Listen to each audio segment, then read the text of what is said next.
Andréia vai entrar daqui a pouco no grupo. Uhum. Vamos lá.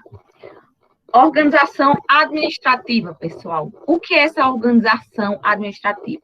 São formas de prestação da atividade administrativa, ou seja, formas de como a administração pública exerce suas funções, tá? E dentro de organização administrativa, nós vamos ver ainda nessa aula a questão da administração pública direta e da administração pública indireta, que aí vocês tanto escutam falar de administração pública direta, administração indireta. Hoje vocês vão tirar todas as dúvidas quanto a isso. Porque assim, pessoal, toda atividade administrativa, ela, do Estado, né, administração pública, se desenvolve direta ou indiretamente. É como aquela questão, direta é aquela que manipula, indiretamente é aquele que precisa de algo para poder exercer, ou seja, é um manipulável, ok? É como se fosse um influenciador influenciado. Então, para que a atividade ocorra por meio da atuação de órgãos, entidades públicas e também de seus agentes, eles devem verificar se é direta ou indiretamente, tá? Existe uma lei, a Lei 9.784, que ela diz o quê? Trata o que é entidade e o que é órgão. Tem alguns macetezinhos sobre o que é entidade e sobre o que é órgão. Uma que eu digo de entidade, eu alego que é o quê? Uma unidade, tipo um grupinho único, de atuação dotado de personalidade jurídica, ou seja, tem personalidade jurídica, então ele mesmo sabe o que pode fazer, o que não pode fazer. Ele que comanda a situação toda, não precisa de hierarquia nenhuma. Já na questão do órgão, pessoal, a unidade de atuação, ela vai ser tanto na administração direta, quanto na administração indireta. Só que, assim, enquanto a entidade possui personalidade jurídica, o órgão não possui. O órgão, ele tem aquela questão de hierarquia. Ele vai ter que ser comandado por alguém ou por outro setor, por outro órgão. Tá entendendo? Então, assim, vamos ver vários conceitos durante toda a aula, mas que, como eu disse, vocês têm que ter noção, primeiramente, o que é a organização administrativa, tá? Que é a formas de atividade administrativa.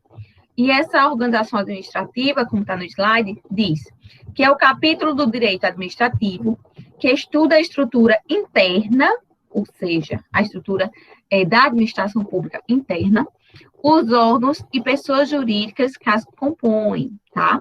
Então, aquela questão que nós vamos ver hoje, desconcentração, descentralização, centralização, tá? Sempre lembrando dos princípios que eu dei na primeira aula, ok? Sempre lembrando também a questão dos poderes, como eu falei na outra aula, poder hierárquico, por exemplo, tá? Que na questão de órgãos, o poder hierárquico, ele prevalece, porque tem que ter uma hierarquia para que as atividades daquele setor, daquele órgão, seja executado. Vamos responder essa questãozinha, pessoal. Vocês vão ler junto comigo, aí vocês vão ver se é certo ou errado. E nós vamos ver por que é certo ou por que é errado. Vamos lá. As entidades políticas são pessoas jurídicas de direito público interno, como a União, os estados, o Distrito Federal e os municípios. Já as entidades administrativas integram a administração pública, mas não têm autonomia política, como as autarquias e as fundações públicas. Pelo que vocês acabaram de ler, está certo ou está errado? Não importa se errar, viu? Eu acho que está certo. Quem mais? Júlia? Eu também acho que está certo. Eu também acho, está certo. Deixa eu ver aqui quem mais. Jace?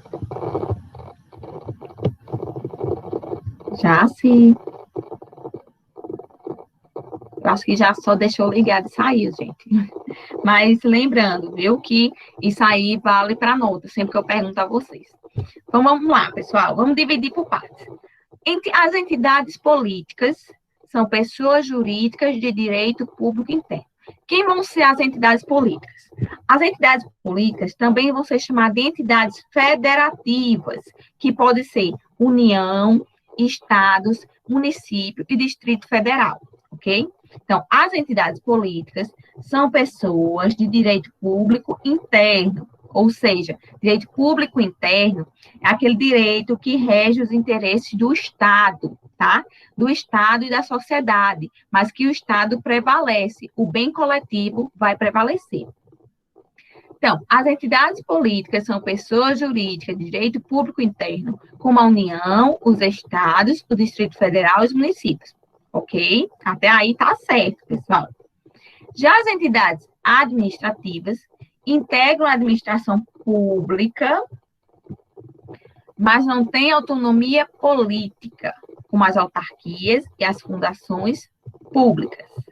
Então, entidades administrativas, pessoal, eles vão ser empresas públicas, tá? Tem aquela questão de fundações, de sociedade de economia mista. Então, assim, tá perguntando. As entidades políticas são pessoas jurídicas de direito público interno, como a União, os Estados, o Distrito Federal e os municípios. Já as entidades administrativas integram a administração pública, mas não têm autonomia política como as entidades políticas, tá? E elas são as autarquias e as fundações públicas. Então, essa questão está correta, pessoal. Nós vamos ter que ter em mente que a principal diferença entre entidades políticas e entidades administrativas é a autonomia política, ou seja, quem é que tem capacidade de legislar? Quem é que vai ter capacidade de legislar, pessoal? De elaborar leis? Por essa questão aí, vocês estão vendo. Quem é que elabora a lei aí? As entidades políticas. Isso. Que são quem? Os estados, o Distrito Federal, os municípios e a União. Isso. Tem algumas leis que só pode a União legislar, outras só o Estado, outras só os municípios, tá? E o Distrito Federal se engloba nesses dois, Estados e municípios. Então, essa questão está corretíssima. Vocês só vão ter que ter em mente quem são entidades políticas e entidades administrativas, ok? Vamos passar. Órgãos públicos, pessoal. O que são órgãos públicos? Órgãos públicos, eles são centros de competência, no qual são instituídos, ou seja, você tem um poder para o desempenho de funções estatais. Eles são já criados para desempenhar algumas funções para a administração pública.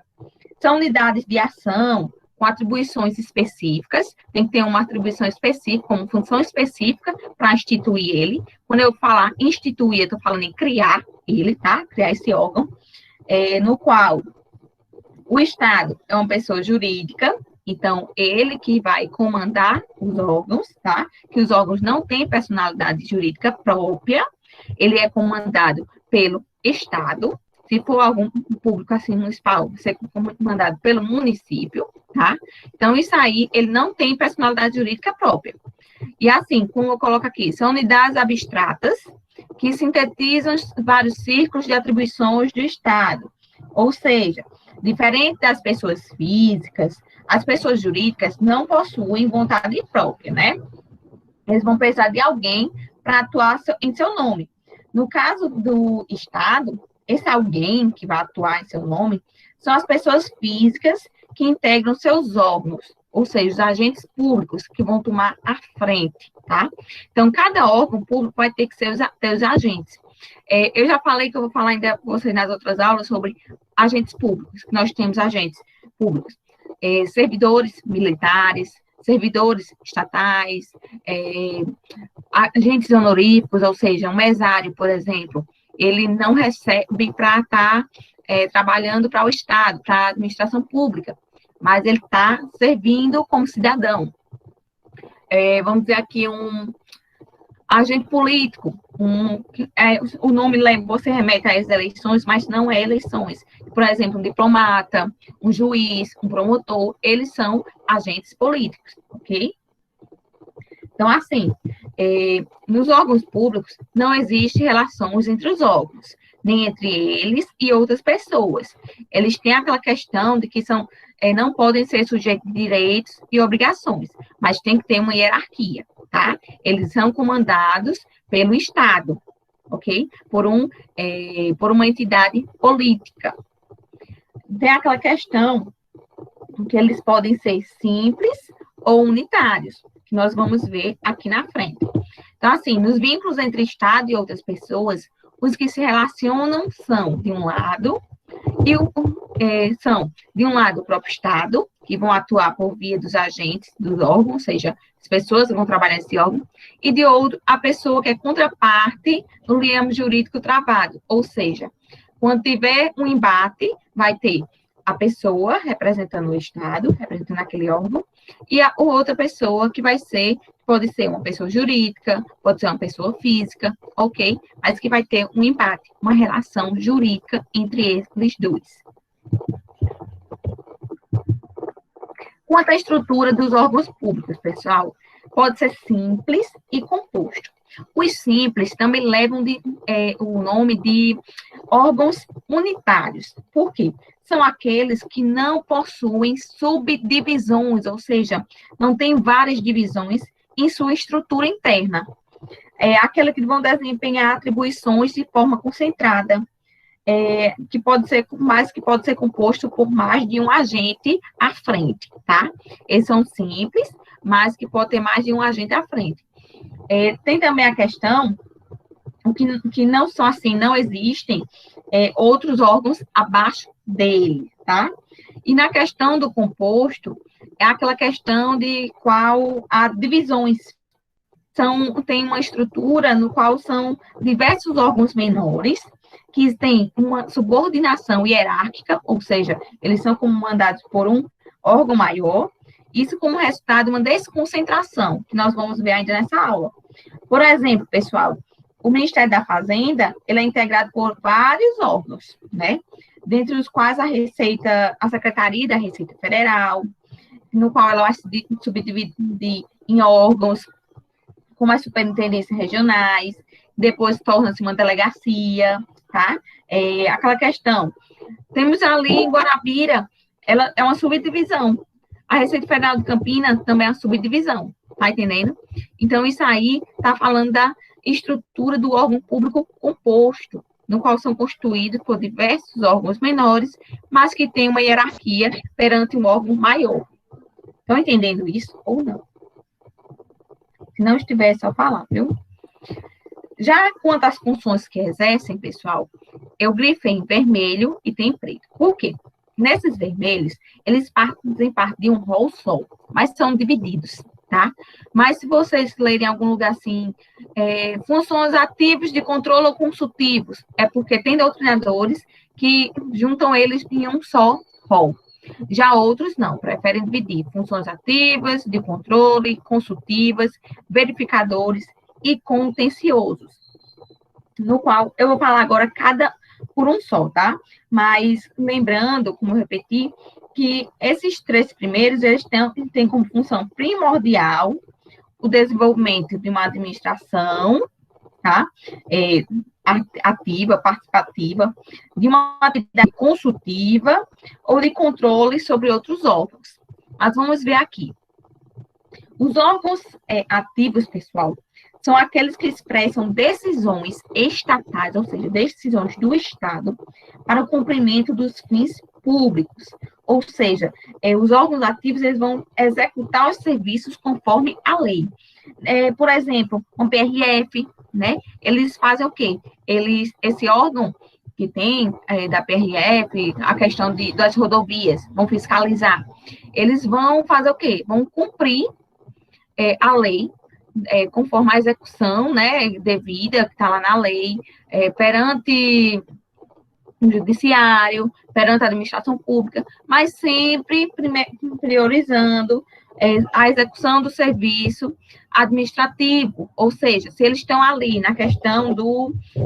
Tem várias funções, pessoal, mas eu vou dizer aquela questão de que eles ficam... Como eu posso dizer o nomezinho? Ai, meu Deus. Que fica nas rodovias, né? Eles ficam preservando o bem coletivo, vamos dizer assim, fiscalizando, né? As rodovias. Então, eles estão exercendo funções ativas. Uma Secretaria de Estado, por exemplo, né? Eles também estão expressando as gestões estatais, promovendo uma execução de decisão administrativa. Se está lá, a decisão administrativa conforme a lei, que a vacinação tem que ser por partes. Então, a Secretaria de Estado tem que passar para os demais, para as outras secretarias, que tem que ser dessa forma, porque, caso contrário, vai haver multa e pode também acarretar crime, tá?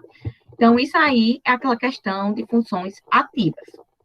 Na questão de órgão de controle, né, são aqueles, pessoal, que fiscalizam e controlam as atividades dos demais órgãos e agentes, como está aí no slide, responsáveis pela fiscalização de atividades de outros órgãos. Por exemplo, Tribunal de Contas da União, ele vai fiscalizar as contas, por exemplo, do nosso país, do governo Bolsonaro, por exemplo.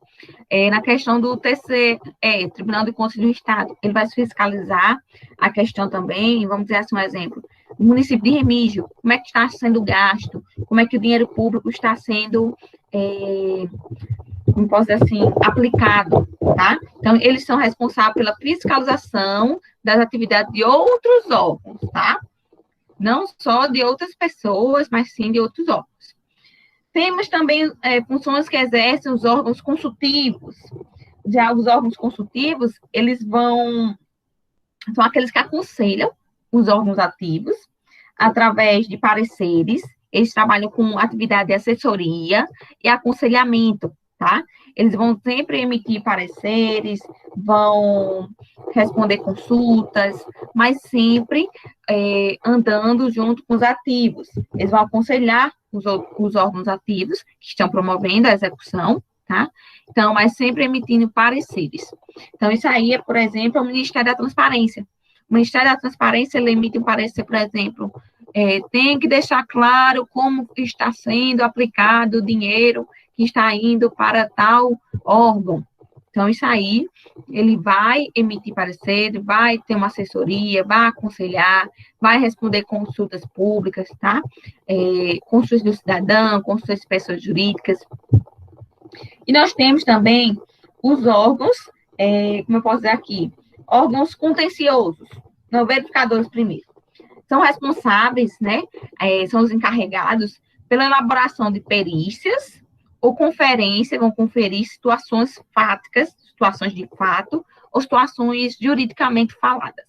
Ou seja, são encarregados da emissão de perícias, ou de mera conferência da ocorrência de situações fáticas ou jurídicas. O nome já diz tudo, verificar. Vão verificar, é como se fosse o perito, vão emitir, tá?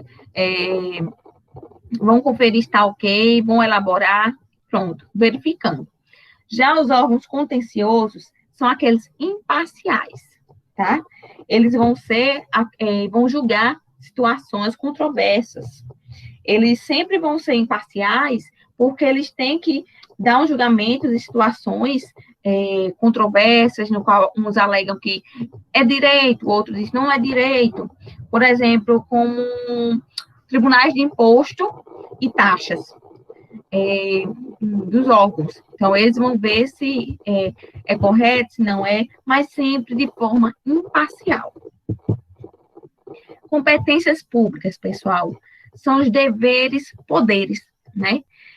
As competências, elas são atribuídas ao Estado, a seus órgãos e, pois, aos agentes neles investidos, né? Aos comandados, e que vão comandar o órgão.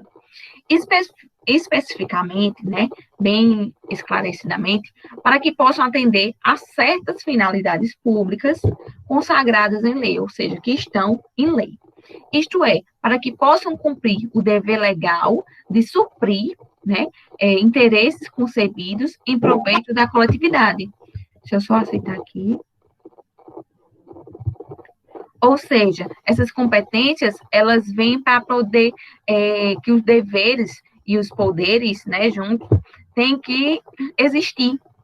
O dever legal, ele tem que vir à frente. Se há uma lacuna de como deve ser especificado, então essas competências vêm para que a coletividade se resguarde, a coletividade fique protegida. Então, assim, as competências são de exercício obrigatório, irrenunciáveis, intransferíveis, imodificáveis e imprescritíveis. Vamos lá, né? Quando eu digo que ela é irrenunciável, eu estou falando que ela é de exercício obrigatório, tá? Por isso que esses dois, eu digo que eles andam juntos, de exercício obrigatório e irrenunciáveis. Por quê? Não pode ser deixado para lá, não pode renunciar a isso. Se tem essa competência, é porque deve ser feita, ok? Ela é obrigatória para o agente público. Tem aquela questão de inderrogável, que também é aquela questão de intransferível, tá? Quando eu digo inderrogável, questão de intransferível, no qual os agentes públicos devem exercer a competência nos termos fixados e estabelecidos em lei, tá? Inderrogáveis, intransferíveis, né? Aquela questão que não pode ser delegado ou avocado, ou seja, não pode passar para alguém ou pegar coisa que não é seu, tá? Que não é sua atribuição.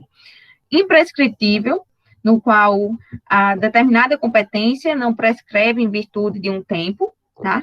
E improrrogável, tá? É aquela questão que, quando a agente público edita um ato que inicialmente não era de sua competência, não significa que o mesmo seja o único competente legalmente para exercê-lo. Aquela questão também de imodificável, tá? Quando eu digo improrrogável, também vou andar juntos com imprescritibilidade e imodificável. Por isso, agora, sabendo dessas 5 competências, nós vamos ver aqui a questãozinha número 2. As competências públicas, as quais possuem como característica C de exercício, são A, B, C, D ou E. Dessas que eu falei, quais estão aqui? A letra B. Com certeza. É a letra D mesmo. Uma falou B, a outra falou D. Eu falei a letra B. B de bola Sim, B de bola. e Júlia falou D de dado. Quem mais? Olha lá o slide novamente. Sim, o meu foi D de dado. Não, professora, eu confundi. Eu troquei a letra D, porque eu vi que é imodificável. Eu coloquei na de cima, era modificável. Aí eu tinha trocado, letra D também. Isso mesmo. Então, número 2, a letra correta é a letra D. Ou seja, ela é uma competência no qual é obrigatório, é irrenunciável, intransferível, imodificável e imprescritível. Então, essas são as competências públicas, tá? Que possuem características de ser do exercício obrigatório, vamos dizer assim, do exercício de poder-dever legal para a administração pública. Vamos lá para esse assunto que eu gosto muito, que tem até uma macetezinha que eu vou ensinar vocês ainda. Centralização e descentralização. E, por fim, tem o desconcentração. Centralização, pessoal, conforme aqui a doutrina está dizendo que eu coloquei vocês, é a técnica de cumprimento de competências administrativas por uma única pessoa jurídica governamental. É o que ocorre, por exemplo, com as atribuições exercidas diretamente pela União, Estados, Distrito Federal e municípios. Mas, ao meu ver, vamos ver o que é que eu acho. Pessoal, a centralização, ela vai acontecer, quando o Estado executa suas tarefas diretamente, por intermédio dos órgãos e agentes administrativos que compõem sua estrutura funcional, ou seja, vão seguir diretamente uma linha, tá? Vão pelos órgãos e os agentes que fazem parte dos órgãos. Pronto. O que caracteriza a centralização, portanto, é o desempenho direto, que não vai ter um intermeio nele, não, tá? É diretamente a questão das atividades públicas pelo Estado, no qual vale dizer por uma das pessoas políticas, como eu já disse, que quando eu estou dizendo Estado, equivale a União, Estados, Distrito Federal e municípios, e no qual essa execução centralizada de atividades públicas pelos entes federados, que também chamam de entes políticos, ocorre mediante atuação da respectiva administração direta, tá? Cujas características nós estamos vendo conforme a aula. Por exemplo, vai ocorrer uma centralização quando um município, vamos dizer, Arara, através de servidores lotados na Secretaria de Obras, ela vai lá e diz assim, peraí, Secretaria de Obras, o secretário diz, vamos ter que fazer um trabalho de limpeza das ruas da cidade. Então, toda a Secretaria de Obras vai se movimentar para que aconteça esse trabalho, tá? Então, assim, no caso, a pessoa jurídica responsável pela execução do serviço vai ser o próprio ente político, ou seja, o município, que executa a atividade diretamente, usando como instrumento de ação um órgão seu, um órgão da administração direta, tá? Então, por uma única pessoa jurídica governamental. Ele faz assim, manda, é dever do seu órgão, então é dever dele, tá? Com o município, não vai dizer assim, o prefeito vai dizer, olha, limpar a rua, tal, fulaninho. Não. Secretaria de Obras, limpe a cidade. Então, o município está comandando, está enviando para que seu órgão exerça essa função. Isso aí é a centralização, sem interlinhas, tá? Sem intermeios e diretamente. Estão entendendo o que é centralização? Qualquer dúvida é só falar. Já na descentralização, pessoal, as competências administrativas são distribuídas. Não é só para uma única pessoa jurídica, não, tá? Elas são distribuídas a pessoas jurídicas, ou seja, para mais de uma, autônomas, criadas pelo Estado para tal finalidade. Nós vamos ver o que é cada uma. Autarquia, fundações públicas, empresas públicas e sociedade de economia mista. Ou seja, na descentralização, o Estado vai distribuir algumas de suas atribuições para outras pessoas físicas ou jurídicas, tá? O que caracteriza a descentralização, então, é a questão do desempenho indireto de atividades públicas, ou seja, vai pressupor que existe pelo menos duas pessoas distintas, o Estado e outra pessoa, uma pessoa física ou jurídica, tá? Que executar o serviço por ter recebido do Estado essa atribuição. Ou seja, a Caixa Econômica Federal, ela é descentralizada. O que aconteceu? O Estado, a União, por exemplo, instituiu que ela iria comandar a questão, iria ser um banco no qual iria favorecer as questões estatais, mas queria ajudar o bem coletivo, né, a sociedade brasileira. Então, tem aquela questão que ela foi distribuída para pessoas jurídicas autônomas, que é, por exemplo, a CEF, tem a Caixa Econômica Federal, no qual ela vai executar o serviço, tá? Porque recebeu do Estado essa atribuição, essa missão. Então, assim, a Caixa Econômica, ela é um exemplo de empresa pública, tá? Então, assim, Banco do Brasil, ela é um exemplo de sociedade de economia mista. Nós vamos ver o porquê disso, tá? Tem as fundações públicas, as autarquias, tá? Por exemplo, assim, a ANA, que é a Autarquia Nacional das Águas, né? Então, ela é descentralizada. O Estado diz o quê? É teu dever fazer isso. Então, te vira. Mas que eu estou encarregando você a tomar conta dessa ação, dessa situação. Então, assim, pessoal, desconcentração. Tem a centralização, a descentralização e a desconcentração. Quando nós vamos saber a questão de descentralização e desconcentração? Quando tiver o Ezinho, fazer um macetezinho para vocês aprenderem, tá? Descentralização, a desconcentração. Desconcentração, vocês já vão lembrar o então, é com O, então, órgãos. Desconcentração vai ser o quê? Criar órgãos. vai existir uma hierarquia, tá? Já na descentralização, vai criar entidades, ou seja, existe uma vinculação total com quem criou, tá? Mas é aquela questão que ele passou para outra pessoa jurídica, ele transferiu para outra pessoa jurídica, mas existe uma vinculação, tá? É como eu acabei de dizer, o Estado, a União pega e remete para a empresa pública, para a Caixa Econômica, que ele vai tomar conta de tal setor econômico, ou seja, vai ser um banco e tal. Então, isso aí, ele criou essa entidade administrativa, foi uma empresa pública, no qual vai ter uma vinculação com o Estado, mas que é uma pessoa de personalidade jurídica. Já na desconcentração, os órgãos não têm personalidade jurídica, ou seja, vai existir uma hierarquia, vai distribuir a competência, tá? Mas dentro da mesma pessoa jurídica. Vamos lá.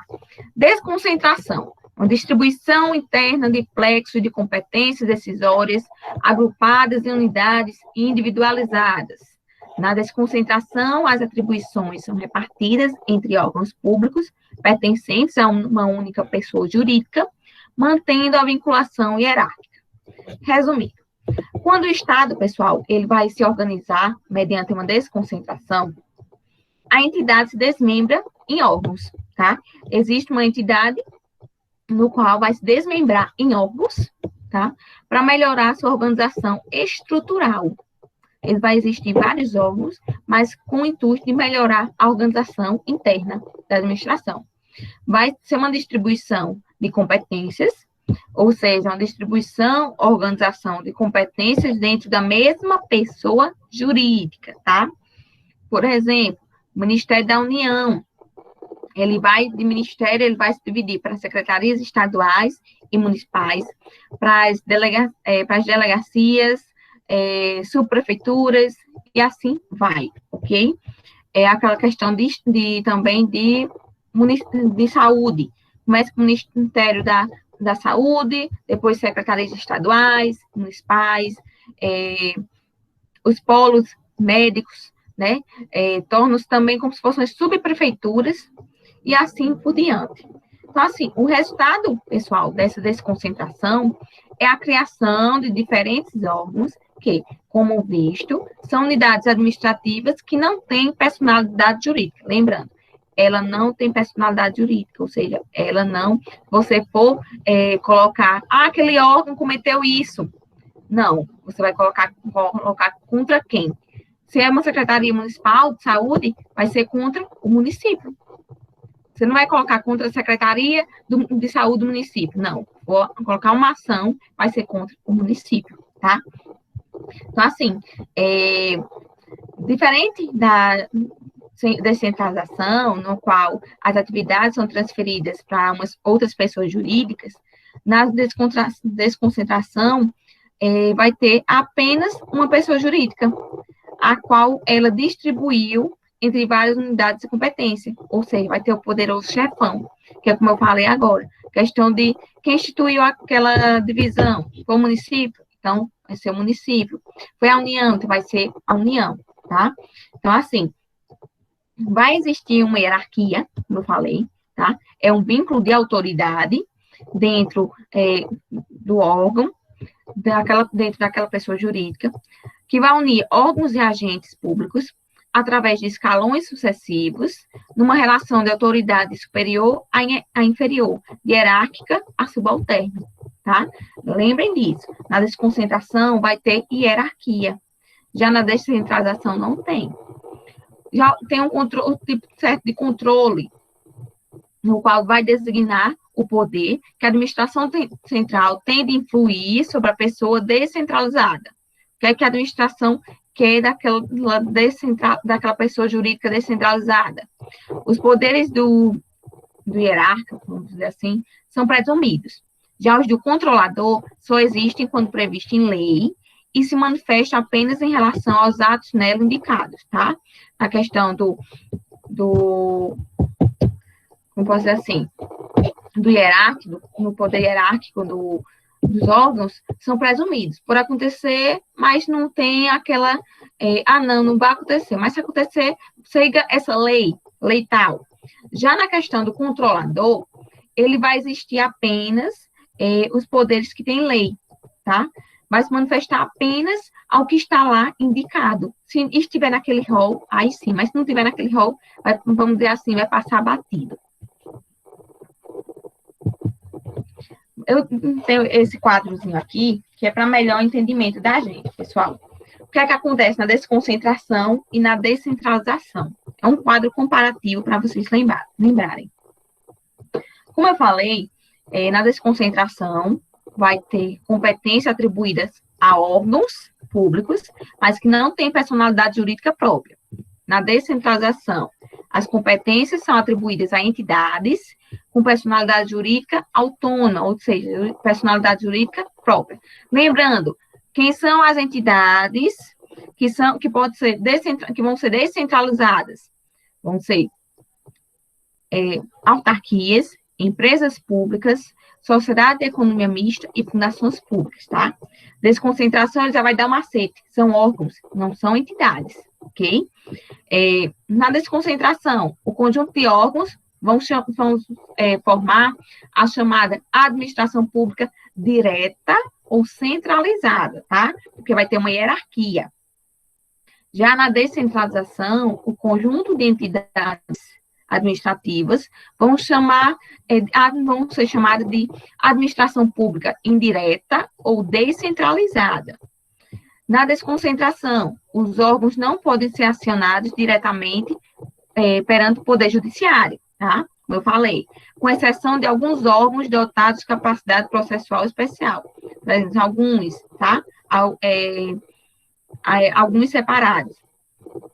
Dizer assim, na descentralização, entidades descentralizadas respondem judicialmente pelos prejuízos causados a particulares. Se uma empresa de economia, uma sociedade de economia mista, ele causou um prejuízo a algum particular, então ele vai responder. Por exemplo, Banco do Brasil, ele lesou uma pessoa. Então, ele que vai responder, o Banco do Brasil, tá? Não vai ser a União, não. Nem a maioria dos seus acionistas. Não, não vai ser assim.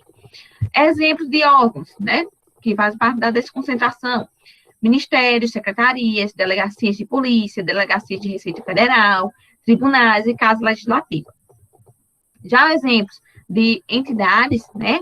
São autarquias, fundações públicas, empresas públicas e sociedades de economia mista, ok? Estão entendendo, pessoal? Ou alguma dúvida?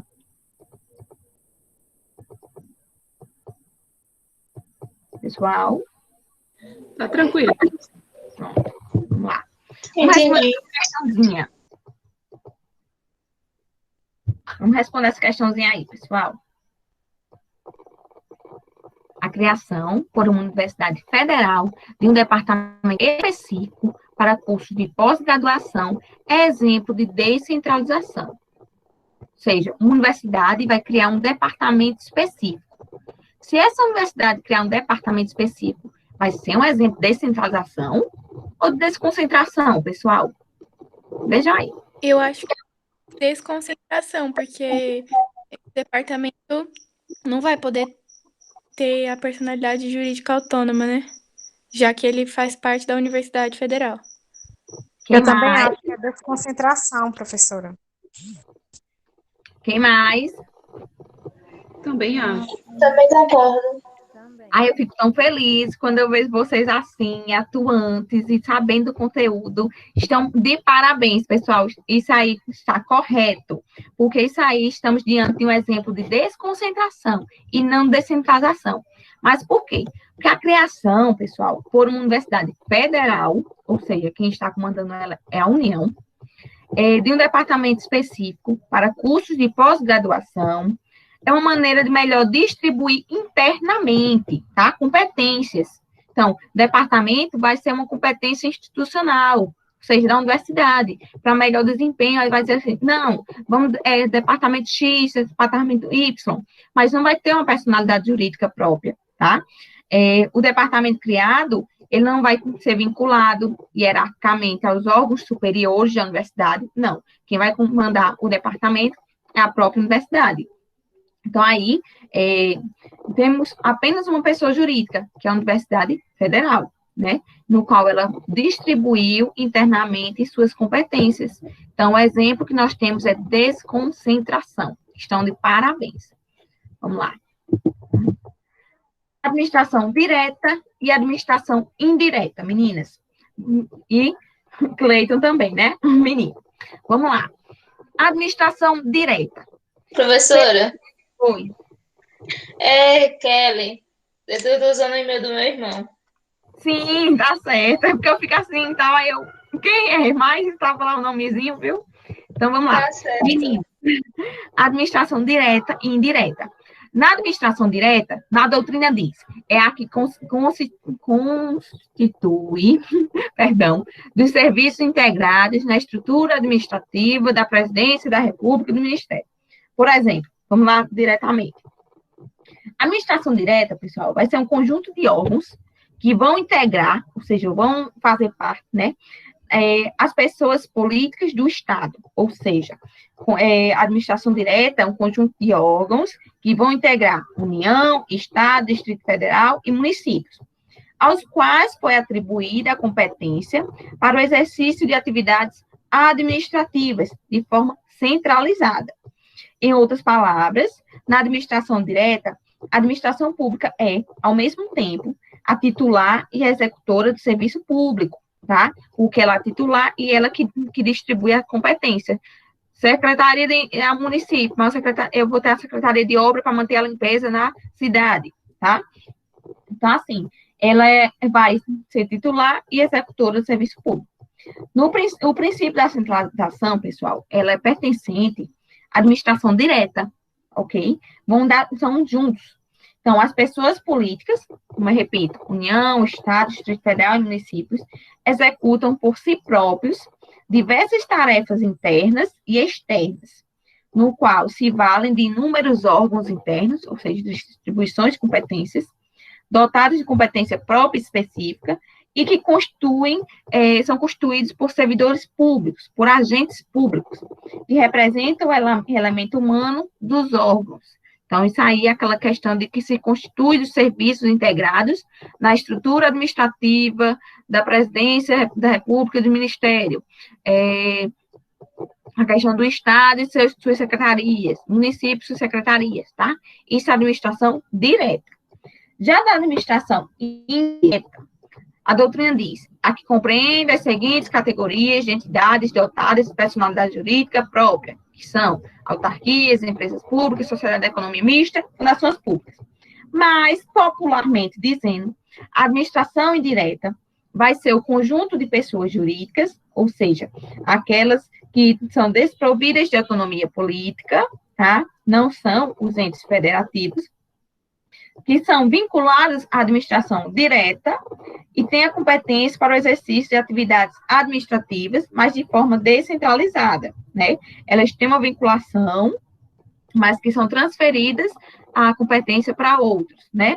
Para outra pessoa jurídica, que eu já disse, autarquias, empresas públicas, sociedade de economia mista, fundações públicas. Não existe uma hierarquia, mas existe uma vinculação, tá? A administração é vinculada, mas a administração não tem um poder hierárquico sobre elas, não, ok?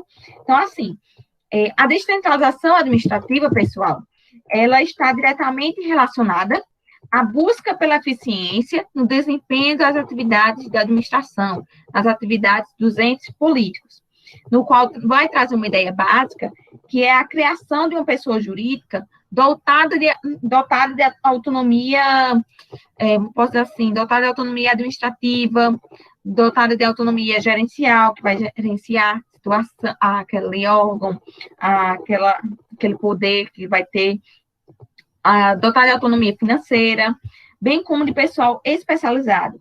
Vai permitir a realização de atribuições de modo mais eficiente. Então, entendendo? Então, assim, para entender mais a administração indireta, é bom entender o que é autarquia, o que são empresas públicas, o que são sociedade de economia mista e fundações públicas. Então, vamos lá. Autarquias, pessoal, ela vai ter né, uma pessoa jurídica, é uma pessoa de direito público, ela tem personalidade jurídica, tá? Vai atuar por si própria, é criada por lei, autarquia é criada por lei, pessoal, tá? Não por medida provisória nem nada, mas sim por lei. Com capacidade de autoadministração, ou seja, ela vai se autoadministrar, para o desempenho do serviço público descentralizado, mediante o controle administrativo exercido nos termos da lei. Ou seja, a União realizou, né, a questão da descentralização de uma autarquia, ou seja, teve a criação por lei e foi feita essa autarquia. Autarquia, a ANEEL, vamos dizer assim, né? A ANEEL é ANEEL, alguma coisa assim, perdão. Então, essa autarquia que vai comandar federativamente, ela tem que fazer tudo conforme a lei. Ela é controlada perante a União, mas pela forma da lei. Se ela for contra a lei, aí sim a União vem, ei, não é assim não. Você tem que responder por essa situação, tá? Você é descentralizada, mas você tem uma vinculação a mim. Eu não posso mandar o que você vai fazer ou não fazer, mas você tem que fazer conforme a lei. Então, isso é um exemplo de autarquia, tá? Já no exemplo de fundação pública, de empresa pública, vamos lá, seguindo. São aquelas empresas, são aquelas pessoas, perdão, jurídicas, direito privado, tá? Não vai ser direito público, vai ser direito privado, integrantes da administração indireta do Estado, no qual são criadas por autorização legal, enquanto a autarquia ela é criada por lei, como ela vai ser feita, como ela vai ser realizada, o que é que a autarquia tem que fazer. A empresa pública, ela tem autorização legal de ser criada, tá? Então, assim, autoriza a criação dessa empresa, pronto. Então, ela vai existir, mas como ela é de direito privado, quem é que vai reger ela? Aquele direito civil, o direito, como pode dizer assim, empresarial, tá? O direito do consumidor, tá? Aqueles que aquela questão particular, e não que coloca o Estado como primordial. Direito público, ele vai colocar o Estado acima de tudo e de todos. Já no direito privado, ele não. Direito privado, ele vai ser aquela questão de igualitária entre a empresa pública e a outra pessoa que está no outro polo da ação, se é uma pessoa física ou jurídica. Não, da mesma forma, vai ser direito privado. Então, assim, autorizada por lei, né, a sua criação, sob qualquer forma jurídica adequada à sua natureza, para que o governo exerça atividades gerais de caráter econômico ou, em certas situações, executa a prestação de serviços públicos. Como eu estou falando da Caixa Econômica, é melhor. Então, assim, ela foi criada para quê? Para a questão de atividades gerais de caráter econômico. Então, ela é descentralizada, tá? Ela é de direito privado, vai ter uma personalidade jurídica, mas ela pertence ao Estado, ok? A Caixa Econômica, ela pertence à União, por exemplo. Vamos dizer aqui a CAGEPA. A CAGEPA, ela é uma empresa pública na qual quem responde é o Estado. Assim, quem responde não. Quem é primordial, quem passou a bola da vez para ela foi o Estado. Estão entendendo? Vamos lá. Sociedade de Economia Mista. Eu gosto dessa aqui. São pessoas jurídicas de direito privado, integrantes da administração indireta do Estado, criadas por autorização legal, sob a forma de sociedades anônimas, ou seja, tem vários acionistas, mas, apesar do controle acionário, quem vai prevalecer é o Estado. Quem vai ter maior cota de ações é o Estado, tá? É o ente político. Então, tendo por objetivo a exploração de atividades econômicas, ou em algumas situações, prestação de serviços, mas quem vai ter a maior parcela vai ser o Estado. Por isso que é sociedade de economia mista, que é entre particulares e entes políticos. Já nas fundações públicas, vão ser entidades dotadas de personalidade jurídica, direito privado. Vocês estão vendo que o único direito público é autarquias, tá?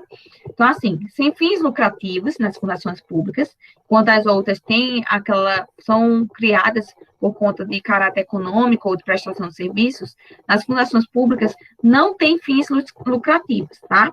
Mas são criadas em virtude de uma autorização legal, tá? A lei permite a sua criação, para o desenvolvimento de atividades que não exijam execução por órgãos ou por entidades de direito público, mas que tenham autonomia administrativa, pessoal, que tem patrimônio próprio, tá?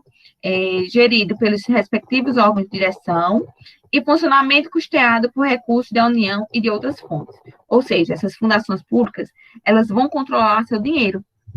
Vai ter a ajuda do Estado, mas elas próprias vão ter o patrimônio próprio, vão controlar o que entra e como sai. Eles têm que prestar conta do que entra e do que sai, ok? Então, vamos ver aqui exemplos de entidades federativas e entidades públicas descentralizadas, as qualidades delas, tá? Se ambas têm as mesmas situações ou não. Entidades federativas ou entidades políticas são União, Estados, Distrito Federal e municípios. As entidades públicas descentralizadas são autarquias, fundações públicas, agências reguladoras e associações públicas. Por exemplo, associações vão fazer parte das fundações, tá? Agências reguladoras junto com as autarquias. Entidades federativas. Pessoas jurídicas de direito público interno e de direito internacional, no caso da União, tem uma natureza político-administrativa. Já nas entidades públicas descentralizadas, são pessoas jurídicas de direito público interno, tá? Personalidade puramente administrativa. Nas entidades federativas, gozam de todas as prerrogativas da fazenda pública, em questões judiciais. As entidades descentralizadas também. As entidades federativas não podem falir, e essas entidades públicas descentralizadas também não podem falir. As entidades federativas, elas nunca exploram diretamente a atividade econômica, tá? Diretamente, assim, total, não.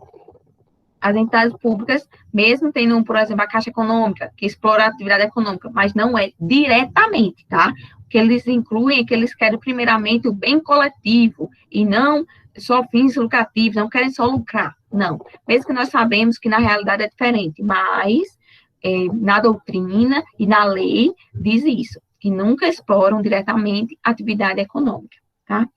Entidades federativas integram a administração pública direta ou centralizada.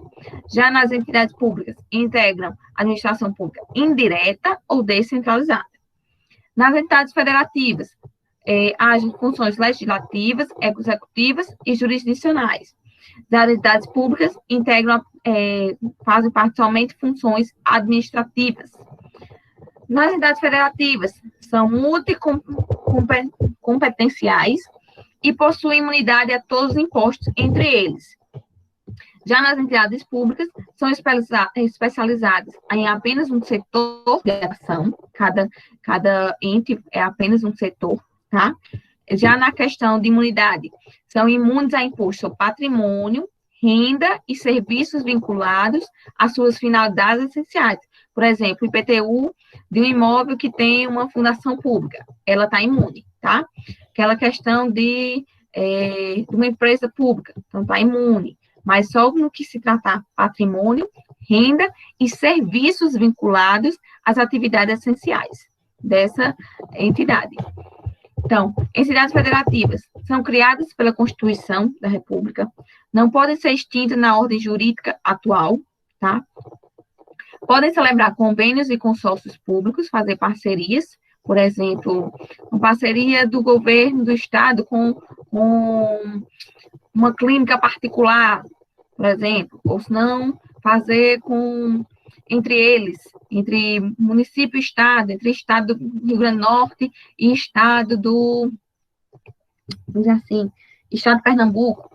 São dotados de competência tributária, dirigentes são agentes políticos eleitos pelo povo, prefeito, governador, presidente da República, Tem responsabilidade objetiva, direta e exclusiva, ou seja, aconteceu alguma coisa no qual o agente público, por aquele exemplo que eu dei na outra aula, o agente público embriagado estava a serviço e ele acabou batendo em uma pessoa. Então, assim, que independentemente se ele... mas ele agiu com dolo, vamos dizer assim, estava embriagado. Independentemente do Estado ter culpa ou não, ele vai responder, mesmo que depois ele se acerte as contas com o funcionário. Entidades federativas têm competência para desapropriar alguém, alguma pessoa jurídica ou pessoa física. Nas entidades públicas descentralizadas, são criadas por lei, podem ser extintas por lei específica, não podem celebrar convênios com sócios públicos, não têm competência tributária, seus dirigentes, seus chefes, são ocupantes de cargos em comissão, nomeados pelo Poder Central. Por exemplo, um governador nomeia para ser o dirigente da, vamos dizer assim, da secretaria tal, secretaria não, perdão, de uma empresa pública, né? O presidente da República nomeia, assim, pessoal, para o seu chefe daquela autarquia, tá entendendo? Então, assim, nas entidades públicas descentralizadas, a responsabilidade é objetiva, direta e não exclusiva, e não tem competência para desapropriar ninguém, ok? Essas aí são algumas atribuições de cada. Vamos responder essas duas questãozinhas, pessoal, a 4 e a 5.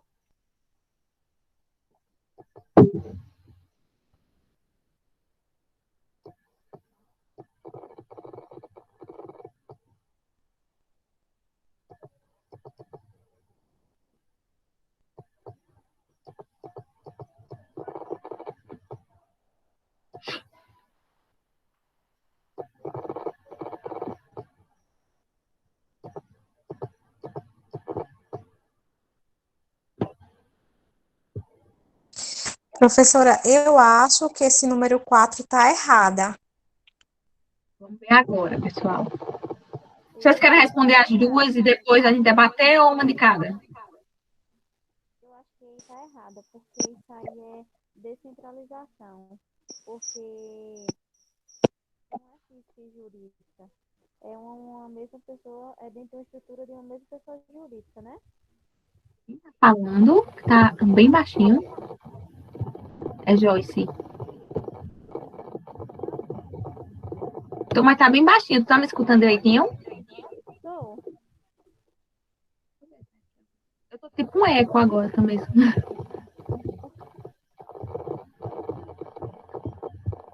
Vamos lá.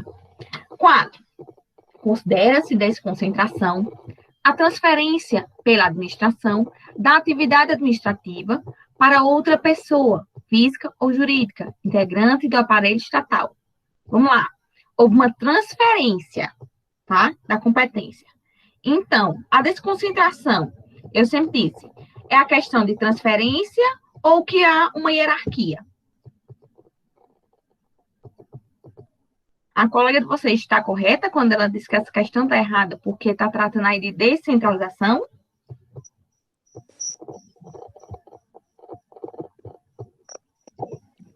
Hein, pessoal? Sim, eu concordo com Joyce. Tem mais?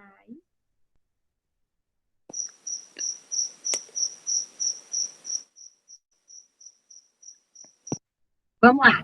Considera-se desconcentração a transferência pela administração. Pode falar. Você tá me ouvindo? Agora eu tô. Ah, não, é porque eu tinha falado umas coisas antes, mas, enfim. Não tem escutado, não apareceu aqui, não. Então, continuando. Pela administração da atividade administrativa para outra pessoa, física ou jurídica, integrante do aparelho estatal. Então, transferiu e para outra pessoa, física ou jurídica, integrante do aparelho estatal. Então, essa questão está errada. Por quê? Como a colega Joyce falou, essa questão de transferir a atividade administrativa para outra pessoa, física ou jurídica, ela vai caracterizar a descentralização e não a desconcentração. Porque na desconcentração, a administração se organiza internamente, hierarquicamente, mediante a criação de órgãos, sempre dentro da mesma pessoa jurídica. Então, essa questão, o gabarito é errado. Parabéns, meninas. Vamos lá para a quinta e última. A quinta eu acho que tá correta. Vamos ver lá. Parte do capital instituidor de uma sociedade de economia mista é privada. Está dizendo que parte dela, não que a maioria, tá? Apesar de determinadas relações institucionais, como organização e contratação de pessoal, serem regidas pelo direito público. Quem acha que está certo, quem acha que está errado? Júlia acha que está certo. Eu também acho que tá certo. Vamos lá. Então, a 5 está corretíssima, pessoal, né? De fato, o capital das sociedades de economia mista, ela é formada pela conjugação de recursos públicos, como também de privados, né? Mas que a parte pública, ela é maioria. E essa é uma das características que diferencia das empresas públicas, porque nas empresas públicas o capital é exclusivamente público. Então, assim, embora existam presença de recursos privados no capital, né, na sociedade de economia mista, essas sociedades devem obediência a determinadas normas do direito público, tá, pessoal? A exemplo da necessidade de realizar concurso público, por exemplo, para contratar pessoal, e de fazer licitação para adquirir bens e serviços de sua atividade de meio. Então, essa questão está corretíssima. Deixa eu terminar aqui. Deixa eu ver. Deixa eu terminar aqui. Então, meninas, nós terminamos por aqui, tá? Na outra aula, vocês querem que a outra aula seja terça ou amanhã? Porque conforme a semana ia ser terça e hoje, né? No caso, ontem e hoje. Mas aí vocês querem que seja amanhã ou pode ser segunda ou terça e quarta? Na segunda-feira eu não posso. Eu posso assistir os outros dias da semana. Mas Então, aí terça tem e quarta, a né? menina, mas também tem a outra menina, né, que não pode assistir na terça e na quinta. Isso. Ela